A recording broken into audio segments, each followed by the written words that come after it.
Hello, and welcome to the Comic Conspiracy, episode number 104 for the week of whatever week this is, April 15th, 2013.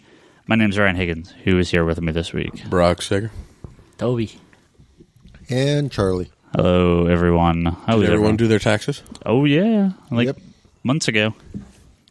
Tax time. Exciting news. Oh, yeah. The post office was a zoo today. I can imagine. Oh, no, I just sent my wife, so I didn't have to see it. You are an evil Dang. man. You are a cruel man. You go stand in line. I'll go record a podcast. All right. Last week, I accidentally, the week before, I accidentally deleted all my emails in my email, and I don't know what I did, and I don't know how to get them back. It's because Ryan Higgins hates you all. No. I mean, I had some emails. Oh, he says no, but I had some emails from a really long time ago, so I guess it's actually maybe good that we start over, so I can actually get to these on a pretty regular basis now. I go in here from Earl. Who asks, let's see, yes, I deleted my emails. He says, what do you guys think instead of Warner Brothers going forward with the Justice League movie that they have? They have a Batman Universe in place and Superman movie coming out this year. Wouldn't it make more sense for DC and Warner Brothers to just go forward with a Batman-Superman team-up rather than rushing several big characters for a Justice League movie? Some of the best memories I have growing up with the DC cartoons in the 90s was the Batman and Superman teaming up and battling Luthor and the Joker. I don't get why DC has to copy Marvel with a full-fledged team movie. Warner Brothers clearly wants to make money, seeing as how Avengers did it on the big screen. One of DC's best characters alone can make it... Wait, I totally can't read this, apparently. One of DC's characters alone can make just as much, Dark Knight Rises, maybe even more. Why complicate things with B-list characters such as Flash and Aquaman and take such a big gamble? Because they're not B-list characters. Well... Yeah. We'll get to that in a second. I feel they should make TV shows of their B-list like Flash or even Wonder Woman, seeing as how well Arrow is doing. Leave the silver screen for the big two, Batman and Superman. Actually, that's not a bad idea. I don't think that's actually a bad idea. I mean, as much as I would love to see Flash and Green Lantern and Wonder Woman in movie form. Plus, Flash already had a TV show, so does Wonder Woman. Yeah. I think... I mean, that may kind of solve DC's problem. I mean, don't get me wrong. I would love a Justice League movie, but... Apparently, DC can't get it, or Warner Brothers can't get it going. Well, I've been thinking the same thing, too, because why put the big leagues all together right now when you can have a Batman-Superman movie and then a Justice League movie down the line? Later. I mean, you're just prolonging basically what could be a 5-year-old deal to like a 10-year-old thing if you stretch it out of a Superman-Batman movie first and then kind of do all the other ones. Well, I mean, either way, they're planning to reboot the Batman universe right now and that kind of stuff. But I always liked the way that Bruce Timm and Paul Dini and them did it, where they kind of had the Batman the Animated Series, then they brought it into Superman the Animated Series, and then Superman the Animated Series kind of introduced a lot of those B-list characters and that kind of stuff. I mean, you had the Flash on there, you had Green Lantern on there. And then from there, you kind of had that hiatus with Batman Beyond, but then it came back around to the Justice League series. So I think using a Batman franchise and a Superman franchise to start building up some of these other, I don't think you necessarily have to have just a Flash by himself movie right now. I don't really see any reason why the Flash can't make an appearance in a Batman or Superman movie to sort of get people familiar with the character enough that by the time you do get to a Justice League movie, everybody kind of already has a sense of who these characters are. That's actually a really interesting way to do it. You have Batman and Superman to do their own thing. Second Batman movie, boom, you introduce the Flash in it. Instead of just doing villain, you introduce another hero into Superman. You could do stuff like the Superman-Flash race. You could have Wonder Woman show up in Batman and have Diana Prince be like a love interest for Bruce Wayne in like a second Batman movie. It's actually not a bad idea. And I think that could work. Not only is Superman and Batman A-list and all the other DC characters like Flash and Green Lantern are B-list, Superman and Batman are A-list for all comic books over Spider-Man and Hulk and the Avengers and everything. That's why the Batman-Superman movie would totally work. Yeah, Batman and Superman are, without a doubt, by far the most well-known characters, regardless of how well Iron Man and Avengers do in the movies. Superman and Batman have been known for generations and generations. It's just not the same with the Marvel stuff. I mean, clearly people know them now, but the love for characters like Batman and Superman go back way far. And it's more than Wonder Woman and Green Lantern, so it's not just a DC thing or a Marvel thing. It's all of them. So, I mean, Batman and Superman are so well known to this day that I think that's actually a pretty good idea. Yeah, and using the films as an introduction to other characters, like Charlie had said, I mean, that's a good thing because, I mean, just think about like what you can just introduce. Say if they actually did a live-action Death of Superman movie, I mean, you have so many characters that you could introduce in just in just the fighting Doomsday, stuff alone. Yeah. I mean, you can't. I mean, an hour and a half of that'd be like the Passion of Superman, but Well, but if they really wanted to do a Death of Superman trilogy or something like that, I mean, you could do a hour and a half, as you said, of just the Doomsday fight and building that up. That would be the Justice League movie. They're all going towards it in the end. You got a little Return of the King, or you got a little Lord of the Ring Fellowship thing going off. You kill Superman at the end, you bring him back in the next one. And then the third movie is sort of like the big wrap up fight. It doesn't have to be specifically with Doomsday. I mean, Doomsday can still die at the end of the first. Oh, and it turns out Lex Luthor and Brainiac were behind Doomsday, right? So whatever to make it work for two movies or a trilogy or something. Yeah, that's not a bad idea. Although we're not going to discuss it, if you're listening to this on Monday or Tuesday, I'm sure you're aware of the terrible tragedy in Boston. But I actually did get an interesting question here from Joshua writing on Twitter here, one of our regular writers. He asks, in light of Boston, it's rough to think about anything else, but how do you feel about comics portraying real disasters? Which actually, that's a great question. We've seen comics do this a number of times. I know Spider-Man had like the 9/11, like the black cover one, and obviously tons of comics based around World War II, especially, I mean, all the books at the time were like, oh, let's punch, Hitler in the face, Captain America covers and some extremely racist stuff with the Japanese. But really, I don't like it. I don't like it when any of them do it. I didn't like the Spider-Man 9/11 thing. They can kind of reference it sort of like in like the past, but not when it's current, because it just comes off goofy. Yeah. Well, it comes off as a general money grab. It's always the big press of this is being covered. And when Spider-Man has Obama on the cover, not just tragedy, just anything. Like, I don't like it. I have no problem if Watchmen wants to take place and they have events from the 60s in Watchmen, which was made in the late 80s, because it worked because they're trying to set the tone. I don't mind World War II books taking place in World War II because that's when they take place. But if there were comics about, like, going to go fight in Iraq, like currently, it just doesn't feel right. Yeah, I mean, it's escapist fantasy, and we don't want reality. I don't want reality in my escapist fantasy. So that's the simple way to put it. I think it depends on how much time has passed. Definitely. If it's been some time has passed and we're dealing with a story where something comes up that this happened during, like, Spider-Man comes across a villain that he first encountered like right after 9/11 or during 9/11, like I can understand that, but if you're doing it just like you said, like the war in Iraq right now, I don't think it's something that needs to be kind of. But I mean, the other difficult thing is if you look at like World War II when they were dealing with, comics were dealing with stuff that was happening in World War II. I mean, it was kind of propaganda. It was, yeah. So fact that, but different times, you should be smarter than that now. Yeah. I mean, people didn't have as easy access to information as they do now. Right. So, and I guess to me, it really, as I said, what bothers me about it isn't necessarily the comic itself. The comic itself could be really well written. It could be handled very respectfully. But I don't like when it comes off as somebody's trying to make money off of a tragedy or off of...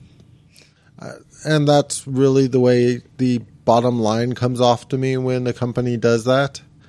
But that being said, if it comes off as... like, the war in Iraq is a different sort of situation to me because I don't mind comics being used to explore an idea in a way that mirrors something that's going on in real life. Just like you can definitely say some of the most groundbreaking things on television, like Star Trek and that kind of stuff, didn't really shy away from current events. They just looked at them in a different way.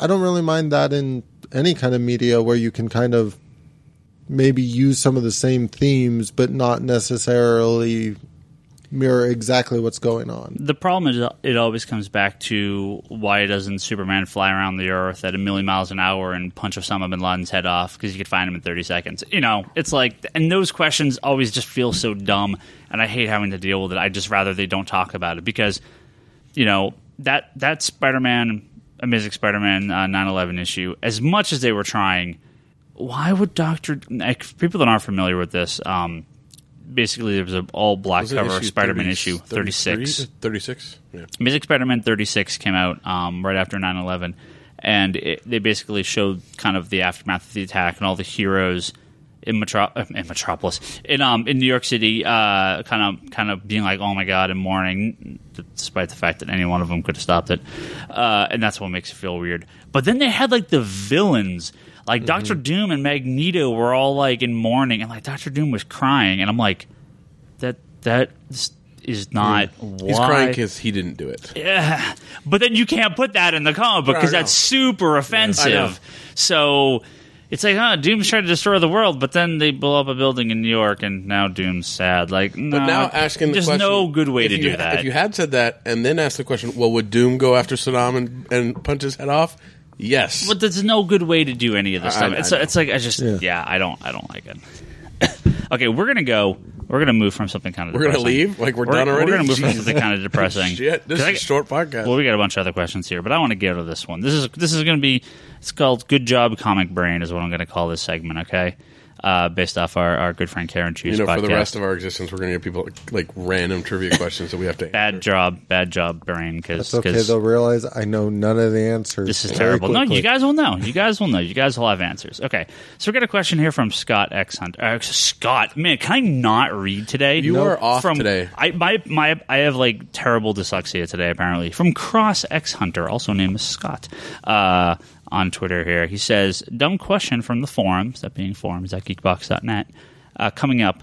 Now, this question by itself is just kind of a question, but we're going to do a little comic conspiracy, little amp up here on this question. Well, no. So, his question is, what would win in a fight, a gorilla or a tiger? Now, that's a boring question, because gorillas and tigers, whatever. So we're going to talk about comic book gorillas and comic book tigers, because that's the way we do things here. So, we need some people to fight here. Bronze tiger. I have a list of comic book tigers and comic book gorillas, and I want you guys to name me off a few. Well, I got bronze tiger. Well, let's start with tigers first because this could be fun. Comic Book Resources had a list of top 5 comic book tigers, but actually ended up being like 12. So let's get some. Give me some of your ideas. Who's on here? Bronze Tiger and Tawny the Tiger are the number 1 and number 2 on this list. So very good. White Tiger. There's like 3 of them. They are also on here. Very good. Well, I'm West Coast Avenger, so Tigra. Tiger is also on here. Very good. There's a couple that I was like either not familiar with or you guys named the big ones already. Cheetah doesn't count. Cheetah's not a tiger. No. No, there's a couple white tigers, so we won't. Came up so racist. There's like 4 of them, yeah. So we won't go there. There's also Tiger Shark, although not a tiger. He's a tiger shark. Mm-hmm. I was unfamiliar with this character, but there is a Gold Key character named Tiger Girl. So there's that. Brock, thinking, let's think some Omega Man. Let's think some. Oh, shit. What's his name? That's his name. You know it. Oh, damn it. What's his name? Rebels guy. Yep, he was in Rebels. Sounds like Tiger. Yeah, I'm blanking. I know what he looked like. I can see it. Like I can see the art from Rebels. Tigor. Yes. Yes. And actually, early Wolverine villain, Tiger. There's that guy, but he kind of sucks. I never read it, but there's a book called Lions, Tigers, and Bears from Image that had tigers. Yeah. And Toby, you're going to kick yourself for this one. Huh? Let me pull up his name. Where is I forget the guy's name. Koj? Is that how you pronounce it? From Tellus. Oh, yeah. Yeah. No, I was, for some reason, I was thinking he was a lion for some reason in memory. I think he's a tiger. Yeah. Was there a tiger in Thundercats? Well, yeah. But. All of them. And although for some reason they specifically say, we're not going to count Zabu from Khazar, but they're going to count Tiger Shark, who's just a guy named after a tiger shark, not a tiger. And so I was totally a tiger. I mean, he's like a saber-toothed tiger. So whatever.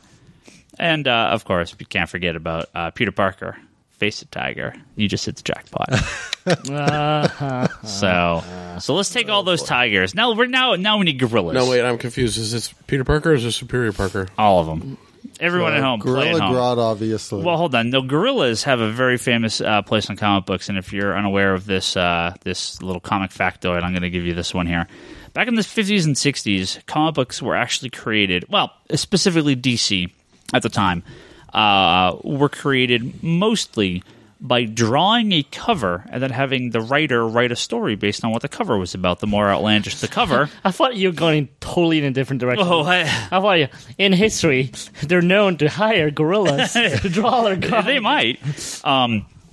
So they would draw these ridiculous covers, and then they would draw a story and write a story based on the cover. And sometimes it wouldn't really work. It would very vaguely have to do with what was on the cover. But a lot of times they tried to work it in. And one thing DC found was that whenever, at least this is the story that's been told, whenever DC would draw a gorilla on the cover of a comic or a monkey of some form, sales went up for that issue. So around like the late 50s and into the early and mid 60s, they would draw gorillas on the cover of every friggin' issue they could, and everyone started having gorilla villains and sidekicks and heroes and whatever because they were so popular. Well, isn't Seth your friend collecting a bunch of like gorilla covers? Our friend Seth Kane has been in this podcast once or twice. He collects two different types of comic books. He collects modern stuff. He collects all the Spider-Man ones. He's a big Spider-Man fan, but he collects. He's a fan of Oddball comics, which Scott Shaw, who is a longtime comic book writer and kind of comic historian, came up with this phrase, oddball comics, just comics with weird covers, just weird themes. So Seth collects gorilla covers, which is fairly common. He also collects large hero covers. So covers where the people are giant. So it's like Superman, he's a giant and crushing Metropolis. Right. He found like a giant Superman fighting a Bizarro Titano, like a giant Bizarro Titano. And he's like, this is my holy grail. It's a giant Bizarro monkey fighting a giant Superman. He's like, this is the one I've been looking for my whole life. So if you have original artwork for that, we have a buyer for you. Yeah. So let's name some Silver Age. So some of the ones that you guys are going to know, and you can play it along at home if you want. I'm just going off the Wikipedia page here for gorillas and comics. I'm sure there's lots more, but let's name off some of these here. We don't even get to name some first? I said let's name off some. Give me a few. So you already said Gorilla Grodd. Solivar. Yep, there's a Flash villain and a Flash companion, sidekick guy. So Cygor. That's common. That's modern. Cygor is a Spawn villain. Yeah, or Spawn guy. Mala, Monsieur Mala and the Brain, Brotherhood of Evil. Should I do my action figure earlier of Monsieur Mala? Oh, good gorillas. Well, I already said Titano, so he's the Superman villain. Mm-hmm. There's a couple. There's like one. I'd say there's one other big one. Or I'd say there's one other big one and one kind of goofy, famous one. This one was in Justice League fairly recently, the James Robinson run. Oh, Starro and... Starro is not a gorilla. No. Starman and gorilla? His name is Congo Bill. Congo Bill. Yes, but what's his superhero name? Congorilla? Congorilla? Yes. I got one. Congorilla. I got Tracy from the Filmation Ghostbusters. Oh, God. That thing's the worst. And Ultra Humanite was the other one we were looking for. I wasn't sure if he was technically a gorilla. Yeah, he put his brain into like an albino gorilla. So, yeah, there's a bunch of other random ones, but I'd say those are the big ones. In modern age, there are a few others. You said what's his face? Cygor. Yeah. You can't forget about the JL Apes. When all the Justice League and DC characters turned into gorillas. Wonder Woman, that ape. Of course, Marvel had an encounter with Marvel apes. The Gibbon. I mean, does the Gibbon count? Because he's just a guy. He does this a lot. Yeah, he's just a guy. He doesn't Throws really people off buildings. Yeah, so Wreck-It Ralph. Wreck-It Ralph. He's not a gorilla. So there's a few. So pick one. One of these tigers is going to fight one of these gorillas. Count? Huh? Does King Kong count? He's not a comic book gorilla. He's not a comic book. I mean, there have been King Kong. There have been King Kong comics. Okay, then that counts. I guess, but that's no fair. See, I'm not sure who no you fair or no match fun. up with who, but my vote right now is on the gorillas. Anybody fighting with tiger is going to be Just awesome. if it's just all the tigers versus all the gorillas, the gorillas would probably kick some ass in this list. Yeah, because I don't see. I mean, Tiger can handle her own, and Bronze Tiger's pretty cool. But like Taki Tani, he's just a tiger that walks around in a suit. Yeah, I don't know. These gorillas are pretty hardcore. So exactly. I mean, Tiger Shark would win if it was in water. Yeah. Yeah, but I still can't count him as a tiger. He's a shark. It doesn't really count. He's a man. So can we answer the original question? Who would win? Who would win, a tiger or a gorilla? In this case, in the comic book world, I would say gorilla. Because you have all of Gorilla City. I think the gorilla's going to take it. No, in real life. So no, we're not talking about real life. Remember, no real events, only comic book events. Tigers, Dr. Taki Tiny versus whatever, Taki Tani. Why do you pick the ones that are just going to screw you up? Because his name is Taki Tani, and he's a gorilla. Or he's a tiger. Okay, we're gonna get off this conversation. I can't even think anymore. All right, there we go. This is from Jason on Twitter. He asks, "Will Warner Brothers ever launch another cartoon series that has nothing to do with Batman? I love Batman, but the DCU has more stories." My answer is no, because DC likes money. Well, I can see depends them on doing what you a say. Green Arrow. Nothing like to do with Batman. I mean, I can see them after doing the live action Arrow show, doing an actual Green Arrow show, just to keep that'd be it cool. going. I don't know. It seems like that's where they're headed. Like Arrow seems to be one of the side properties they can build on. Yeah. Maybe there's going to be an Arrow cartoon down the line. I don't know. I think there will be plenty out there that don't really have anything directly to do with Batman. But he's always there. Well, like Batman's they're doing always the Teen Titans show again, and like they were Led always by Robin. very exactly. Yeah. But they were always very specific not to have Batman in that show. All right. And I doubt they're going to change the rules on that now. Yeah. But It's hard to get away there's from. always going to be another DC show of Superman or another, like, as you said, there's a lot of material there that, yes, there'll probably always be a Batman show out there. Yeah. But there'll always be other shows also. Yeah, Wonder Woman cartoon would have been too bad.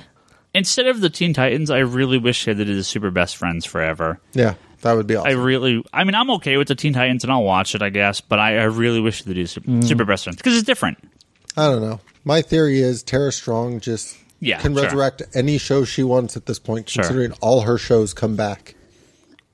No, she has to just twitch her fingers. Yeah. I'm curious about Batman, because he's in the movies.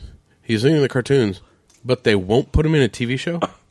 Like his character is like, it's off limits, Batman. You cannot be in a live action TV show. Well, that's the thing that kills me about Warner Brothers, and they've had this rule kind of stuff floating around for years that they're afraid of oversaturating the market to the point where, like, while Smallville was on, because they had Batman going on and other stuff, that was one of the characters Smallville was not allowed to use. Smallville can have them, but we're going to put them everywhere else. In cartoons, basically. Movies, TV shows. I mean, not TV shows, but comic books. And I know when they were doing the Batman TV show at first, Justice League couldn't use a lot of the Batman villains for a while there, and then they eased up those restrictions. But it seems to always be this sort of thing in the back of their mind of not wanting to, like, overdo it, but it always kills me because I'm like, okay, you're worried about overdoing it, yet all the fans want Bruce Wayne to show up on Smallville. I don't know. It doesn't make any sense. No, would you guys be interested in a Gotham Central type TV show? Sure. Absolutely. I'd rather them doing Birds of Prey correctly.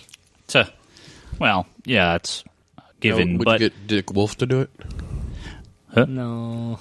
I mean, the issue, Gotham Central is a great idea, and it could work based around all the procedural shows they have. It's just Batman shows up occasionally in the background for 30 seconds or so. Realistically, Gotham Central is one of those that you could actually keep the budget down a fair amount on, which is always a big hurdle when you want to... Like, you can save up the budget to have a Mr. Freeze episode or something, but most of the time in Gotham Central, they weren't encountering the villain directly. It would more just be set dressing for a crime scene they were investigating. Right. So, yeah, Gotham Central could definitely work. I got one here from... Oops, I lost my emails. Where are they? Or Twitters. Going here from Eric on Twitter. It is actually funny because I feel like I just talked about this. I had a big conversation with someone about this online the other day. So, ironic timing for this question.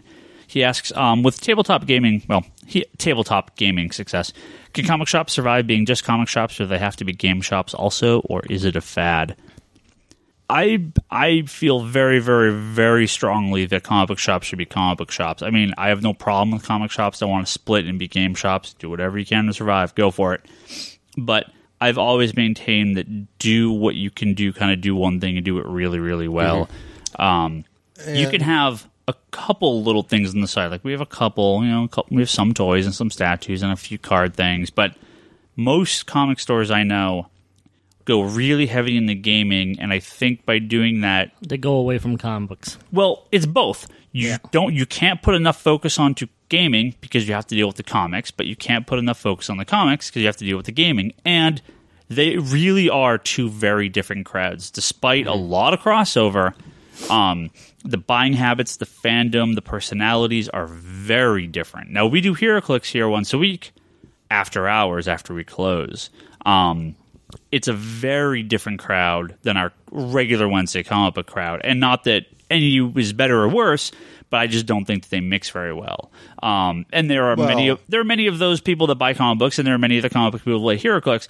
But like I said, again, gaming people, comic book people, very diverse crowds. You've seen the split up of conventions almost completely. There are small gaming pits in comic conventions, and they will have some comic stuff at gaming conventions.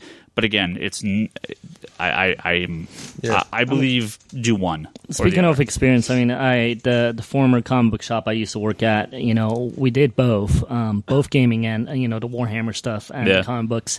And really, it was even the employees were divided. There was the employee that took care of the Warhammer stuff. Yeah. And then, there's people like me and Charlie. Well, Charlie was kind of a crossover guy. But I mainly took care of toys and comic books, and eventually they split the stores into two stores, and they moved to gaming across the way, and it made everything flow so much better. It was just simpler. Everything flew better. And then they decided to combine the stores again, which kind of, squeezed the two groups again. And guess what? A couple years later, they split them up again. So I'm for the split. Sure, there's a lot of crossover guys, but all in all, it is two different stores. So. Yeah. I think you said it right, Ryan. Where it's if you're going to do the gaming, have the gaming be the main focus, but you can have kind of the little things like this is Age of Ultron that's going on, so you have like a little display with Age of Ultron and a couple of comic book titles.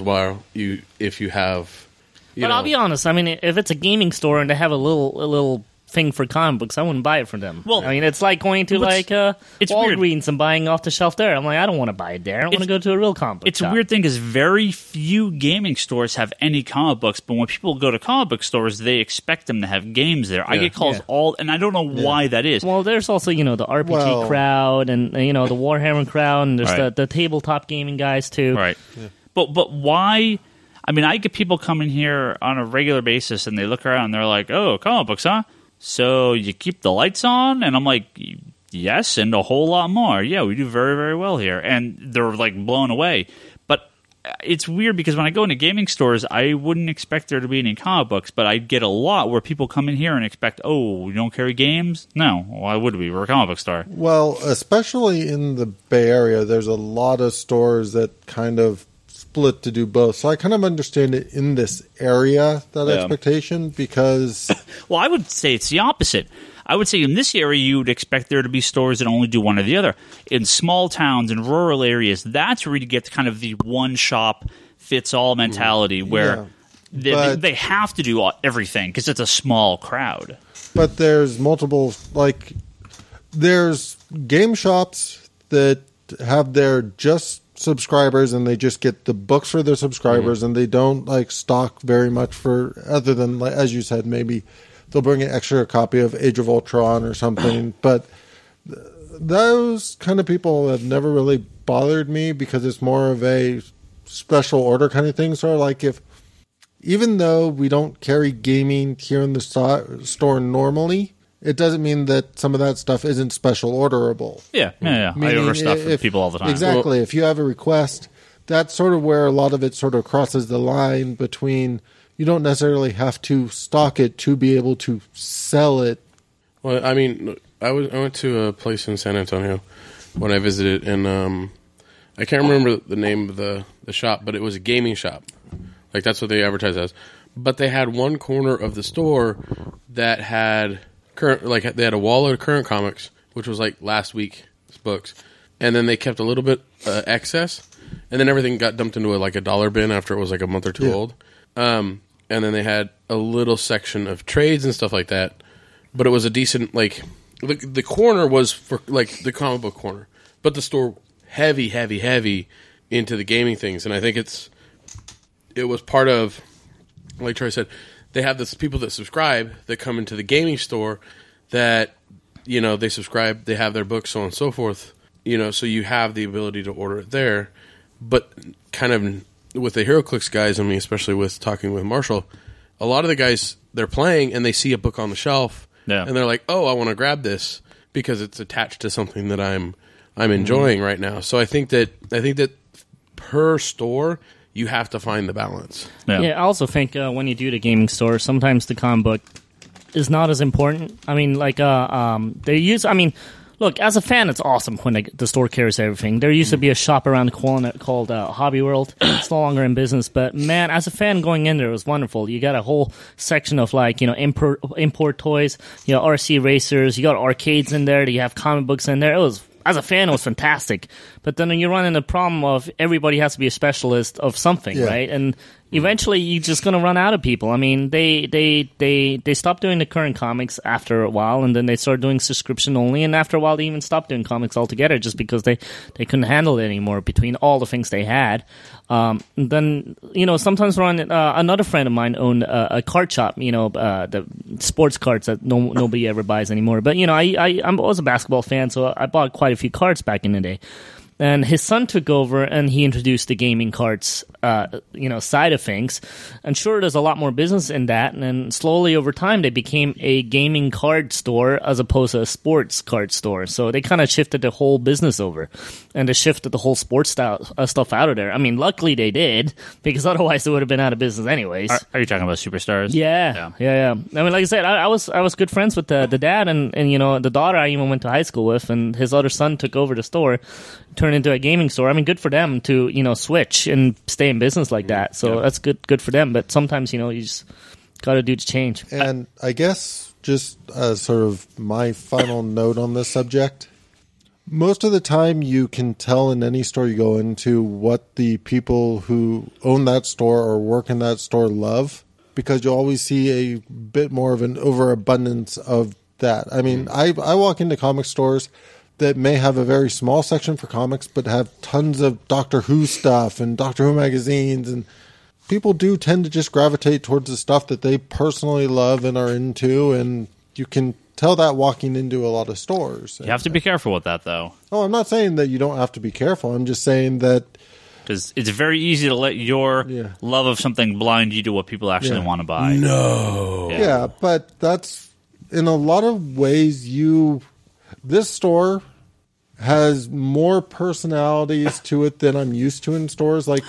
going around, especially in the Bay Area, as you say, you have like this is the one I would go check out games in. This is the one I'd go check out statues in. This is the one that I would go check out for like single issues and back issues. This is the one I'd go to for trades. This one, they come here for Green Lantern stuff. Ryan pushes that. Yeah. But this store, like for me, is really good for the trades and really good for the single issues and back issues. I wouldn't necessarily, like, if I'm just sort of browsing to see what statues are out, this probably wouldn't be my first choice. No. But that's just sort of the reality of it, is different stores takes on different personalities. And I probably told the story a few times, but the former owner of the store, when I was just kind of working here and then managing it, I told him many times, like, do you want to be a toy store or do you want to be a comic book store? Like, focus on one thing. It's really hard to go in, especially when you're limited by size and location, and it's very difficult. So I think, like I said, pick one thing and do it well. No, nothing against stores that do it all. More power to you. But, I from my personal choice, I like to do one thing. So makes it easier for me, too, because you can focus a lot better. We go in here from Danny. It says, what do you guys think about the recently announced Marvel Epic Line collection, or Epic Line trade collection? Sounds like a good deal. There's an announcement coming that Marvel is going to be releasing some big fat trade paperbacks about the essential size, about 400 pages, but color for about $40, about twice the price of the Marvel Essentials. Yeah, and they've kind of done this already. There's been a few of them, so that are like kind of in line with what they're going to be doing. These are big collections. It'll collect 20, 30 issues, kind of like the Nightfall stuff. Exactly. Big collections, relatively cheap, probably pretty thin paper and tons of issues, and I think it's great. I hope it does really well for them, because I'd like to see more stuff like this.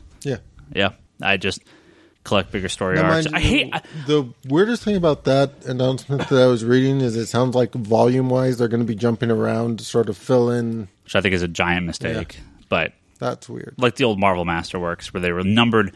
1 was Fantastic Four, 2 was Spider-Man, 3 was Avengers. Oh, I hate that crap. Yeah, I hope they don't do that. So, whatever. Let's see. So, look for those. This is actually interesting. I've talked about something like this before, I think. This is from Kyle on Twitter. He asks, so what if all the publishers just stopped numbering issues and just pasted first issue of a new storyline whenever there is a new story? I've actually said a few times they should just go to January, February, March, April, and stop the numbering, because it doesn't matter anymore. Numbering is totally ridiculous. But I don't think they will, because that number 1 sells a lot of copies and people like their numbering. But I have no real opinion other than I wouldn't mind, but I don't think they'll do it. I mean, I think Dark Horse did okay for a little while with the Star Wars books, where they had their series of miniseries. Well, they would do a series of miniseries, but inside was numbered the ongoing numbering. I hate that. I like the old Superman numbering, where there's a Superman symbol, and there was like... Yeah. I actually follow those. Who cares what was on the cover? I just follow the storyline at that point. Yeah. Well, because they all they had their own plot, but they would go from issue to issue. If you've read them that way, you got a kind of a different story. Yeah. So. And, I mean, for me... I don't necessarily care 100% in terms of numbering the issues, but I love it when they number trade, especially if you're dealing with like a consistent writer on a book, just because it gets really confusing when they don't. But you end up with the Ultimate Spider-Man problem that no one's buying volume 23. Well, yeah, but I mean, like, Jonah Hex is a perfect example. I have all the Jonah Hex trades. None of them are numbered. And every once in a while, I have to go through to put them back in order, and like I'll have to flip through to the thing to look at what issues are in each one. And like that happened to me the same way on like the John's Flash run when I had the individual trades on that. Green Lantern is the same way. Yeah. Well, Green Lantern, I know the order by heart. So it's funny you bring up Jonah Hex, and I know Marvel's done a bunch of these recently, and DC's done a few of them, although they've been better with the New 52 trades. And going back to those Marvel Epic collections, man, do I hate these like 4-issue $15 trade paperbacks. Yeah, I hate that shit too. If it's a trade, make it a trade, goddammit. They are the thinnest, smallest things. And this is the problem we've run in with Marvel's $4 price point at 20 pages each. These are 80-page trade paperbacks for $15, and they feel like a prestige format book, because those used to be 80 pages from time to time. It feels like the cheapest thing. I almost say, don't even release that. Release a trade once a year if you're going to.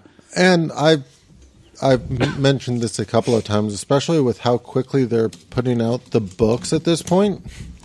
If you released a 6 months worth of issues, like... And it used to be sort of like the trade was roughly 6 months worth of issues. Yeah. If you stick with we're going to release roughly 6 months worth of issues at a time, you'd still have a good-sized trade because you're at that point talking about 9 issues. 6 to 9, depending on. Yeah, I really do think 6 months worth of materials is kind of like the minimum. Yeah. Like that should be included in a trade. Yeah. If you're going to do less than that, you're just really fucking with people. Well, And DC's. Go ahead. I was just going to say on the Marvel side is kind of weird because in a lot of ways the only trades that feel like are about right to me right now are the ones that also include 1 or 2 additional crossover issues to get to about the right size. Well, there was a Winter Soldier trade that came out the other week that I was like, are you kidding me? This feels thinner than some of the comic issues that are on the shelf today. Like, it was bad. You can't even read. The spine is so thin. There's nowhere to even print the thing on it. The funny thing is, terrible. If they're printing, like with a 4-issue one is like what? They're doing that with... that was the Winter Soldier one, was 4 issues. But what was another short one that they did? I don't know. I know the all-new X-Men's... No, it's a good size. That's a hardcover. Well, yeah, it's a hardcover, but it needed the hardcovers to make it feel bigger. Yeah. Because the thing is especially with Marvel's been pumping out issues so fast, but we still have availability to get second prints on a lot of these things. So, somebody coming in and going, oh, you got this for $15 for 4 issues. Well, I can just grab the second print of this and the second print of this. But that's also $15. No, it's 16. Yeah. But right. The price difference is not. But you're getting the digital code, too. Yeah, who cares? So. Charlie does. Yeah, I do. Speaking of digital codes, very little news this week. I actually got a request by Walzo to do some random picks, so maybe we'll do that. Unless you guys blab all day. What the hell kind of podcast is this? Yeah. You want to do random picks? I don't want to, but the people have asked. Marvel and Comixology actually got their shit together, and I guess they're giving away those 700 free Marvel comics.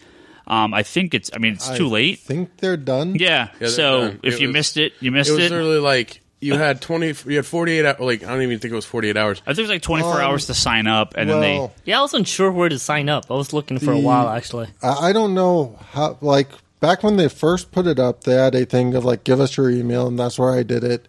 And I got my email that said I had 48 hours from receiving that email to log in and get my issues, and I did that.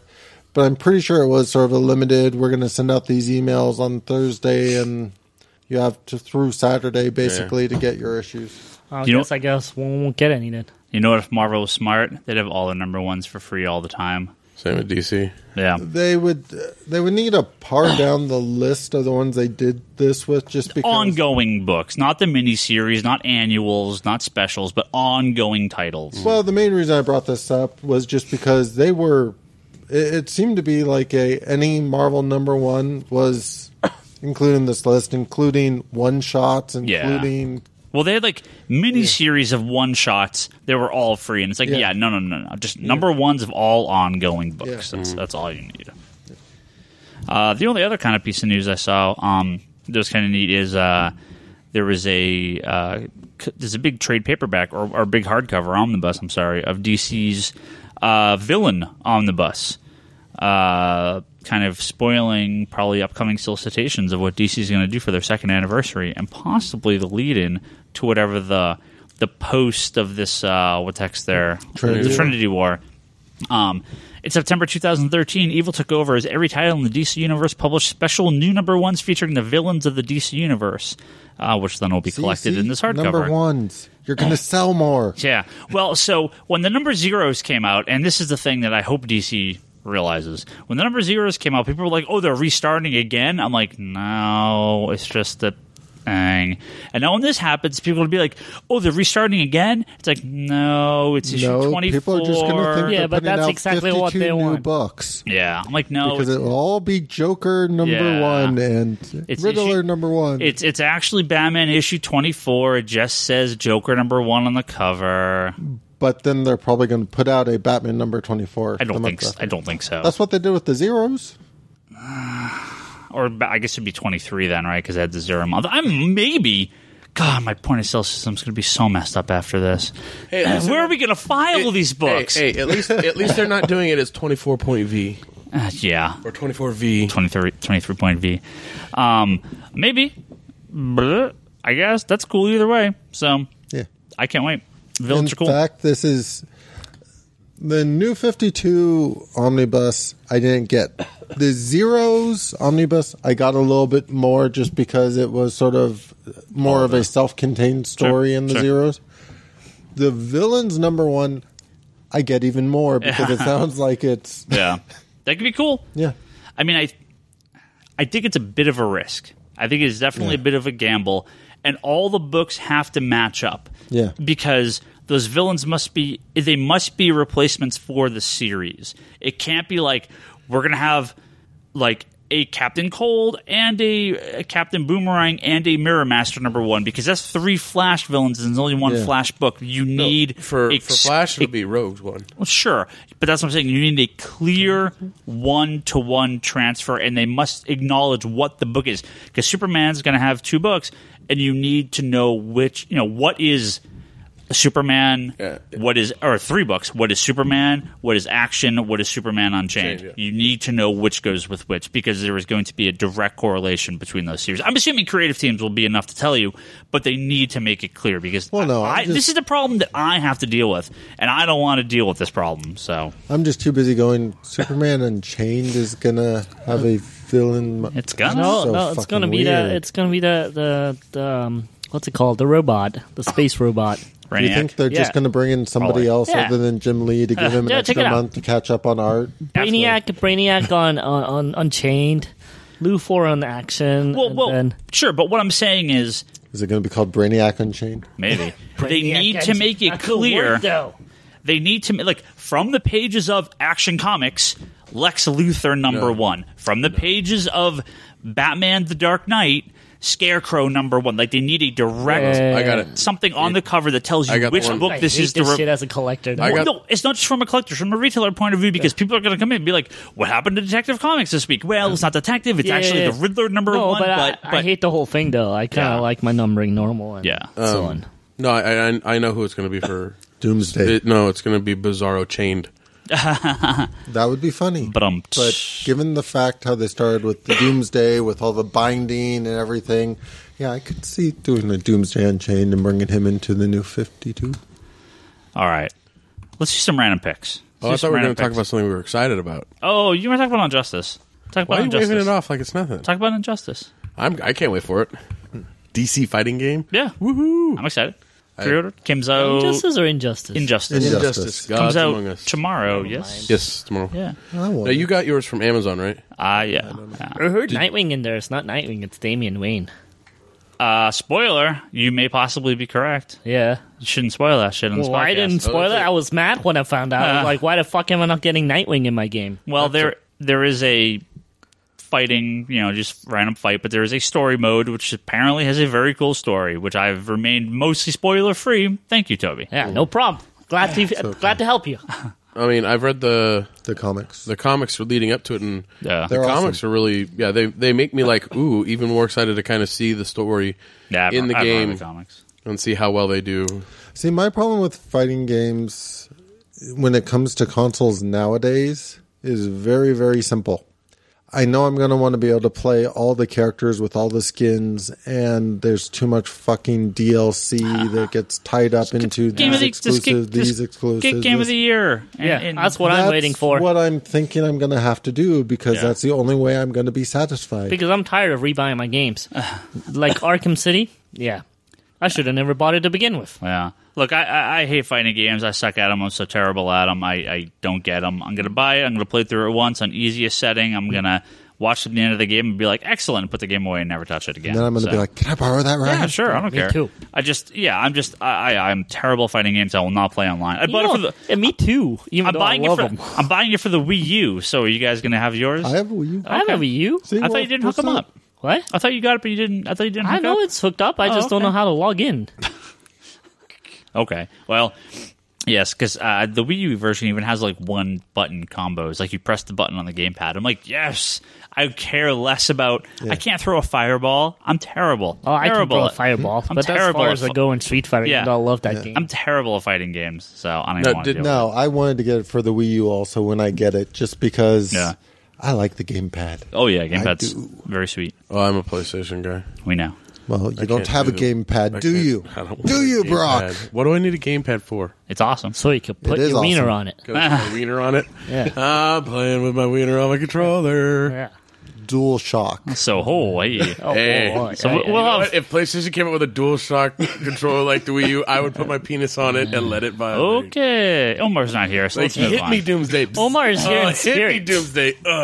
Okay, so let's move on from that lovely conversation. Doomsday, We'll, huh? I didn't figure you for that. I would figure Wonder I want Woman. the biggest vibration down there. We will Wait, talk wait, more wait. about this game in the future after we've all played it. So there you go. Let's do some comic picks for Walzo. Holy shit. He Comic asks. picks? How do we do this?